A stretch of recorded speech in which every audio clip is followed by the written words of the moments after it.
Has Star Trek Strange New Worlds failed? Failed us Trekkies, and failed for Paramount. Welcome to the Tachyon Pulse podcast. Our tachyon pulse has been unable to completely penetrate the anomaly. I'm going to start off by saying that this is not a hate video. I'm not going after Strange New Worlds. I'm really, though, frustrated by the series at times. And I've talked about this a few times on the Tachyon Pulse. But what I'm really trying to get down to is, has the series succeeded or failed? Now, first of all, I'm going to say it's actually a series that when it's good, it's brilliant. But when it's bad, it seems to be really, really bad. Now, the viewing figures for Paramount Plus have always been pretty good. And when this show has appeared on other networks as well, or other streaming platforms, like the first couple of seasons of Disco appeared on Netflix internationally, and obviously Picard was on Prime, it's always had very good numbers, and Picard Season 3 in particular did very well. Discovery actually did quite well initially, even though I hate it, the first season in particular. But it actually did quite good numbers and really helped drive that series to have quite a young audience demographic. But Strange New Worlds spun off obviously from Season 2 of Disco. As far as I know, was never actually on any other streaming platform. It was only ever on Paramount Plus. I don't know about America because sometimes America is different to the international. But here in the UK at least and internationally, it was only ever on Paramount Plus. That means it was really had quite a small audience. There was not the big wide audience there. So this show has never really been able to drive Star Trek for growth. And that's my sort of first problem with the series. If you say, has it failed for Star Trek? I have to think it does. And it's Paramount's problem. It's Paramount's mistake because they only ever put it on Paramount Plus. If this series was now put on Netflix, if the first and second seasons went on Netflix as the third season premiered, I think it would actually do very well, and it would drive interest in Star Trek and actually grow the audience. But I'm not sure that Paramount will ever do that. And don't get me wrong, it's not Star Trek Strange New Worlds' fault, but it does come down to a basic fact that it's got quite a small audience base on quite a small streaming platform, and that really has failed the franchise as a whole. I would also say, though, that Star Trek, when it's been bad, it's been really bad. And I actually think that not only fails the franchise as a whole, but it also fails us Trekkies. Now, obviously, a lot of Trekkies are quite frustrated by the fact that you only get 10 episodes. And you guys know, I've talked about this a million times.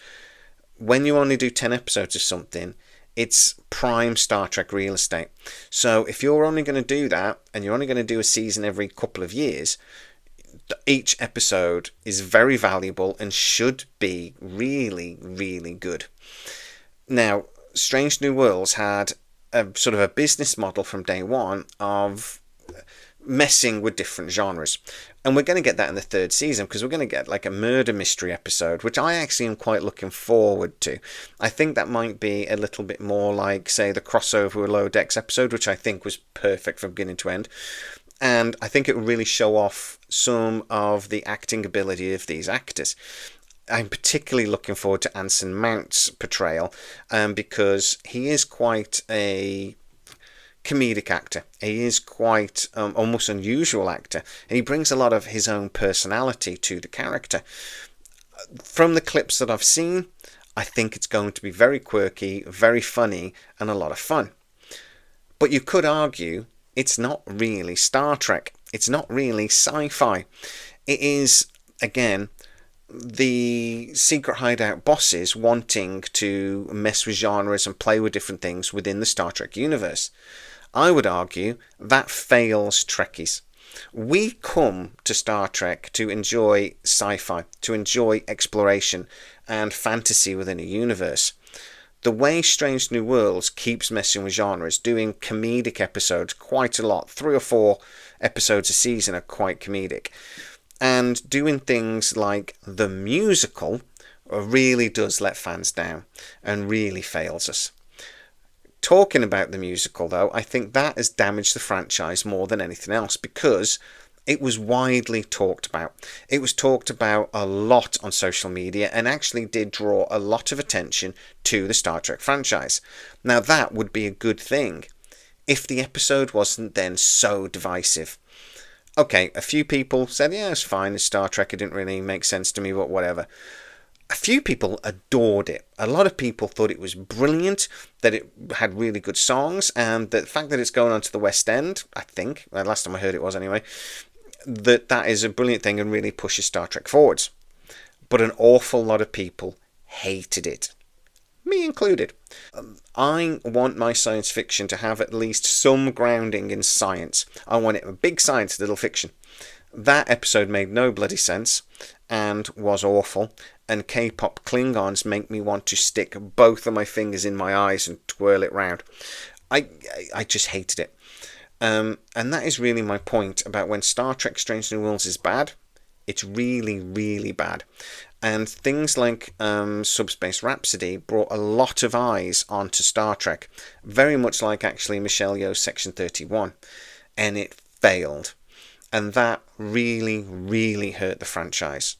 As well as hurting us that had to watch it. The viewing figures, as I say, on Paramount Plus, though, have always been okay. It does actually get to the top of their charts when a new episode comes out, but it does then tend to drop off quite badly. And speaking to somebody I know within the industry, they've said actually the rewatch figures for Strange New Worlds are great. That people tend to watch it once and then never watch it again. And he basically said to me, look, compared to the rest of Star Trek, Enterprise, TNG, Voyager, Deep Space Nine, that's really unusual. So it does get good hours. But the weird thing is it doesn't seem to then have any legs to it. Star Trek historically is something that people will rewatch 3, 4, 5 times. Over many years, of course. They don't seem to be doing that with Strange New Worlds. And the first season was a few years ago now. So, they are seeing a trend with it.